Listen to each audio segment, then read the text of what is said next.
Hey Scouts, tonight I'm going to be teaching you how to tie the sheet bend knot, which is one of the required knots you need to know how to tie for the second class rank. So if you've been following along with the earlier videos, you've already learned the knots you need to tie in Cub Scouts, but also the ones you need to learn how to tie for your tenderfoot. So this is your next step. To tie the sheet bend, you need two pieces of rope of different sizes, like these.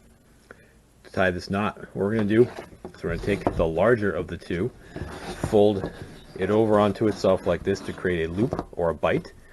Take the smaller end, we're going to fish it under the loop, wrap it around, and back under only itself, right there. And you want to give yourself a little bit of tail to work with so that it will work correctly. That's what the knot looks like when it's loose, but then to tighten it, you have to put some good pressure on by pulling it against itself, and you can slide it a little bit to make sure it's really nice and secure.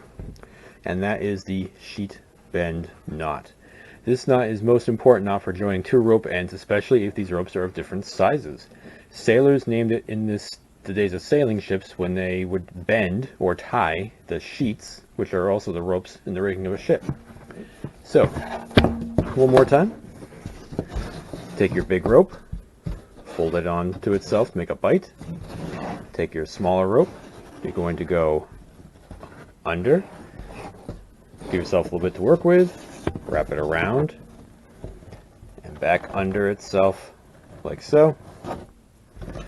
And then when you pull it tight, give yourself some slack here by holding onto this end and pulling with the larger one, and then nice and secure like that. That is the sheet bend. Now, extra bonus knot in the one knot video. You can also make this into a double sheet bend pretty easily. You simply take the end, wrap it around a second time, and send it back under the same. And what that does is it gives you an extra bit of, say, insurance on the knot. It all depends on the size of the rope you're using, if they're wet, if they're dry, it all depends. But that is now a double sheet bend. Two for the price of one. Have a good night, Scouts.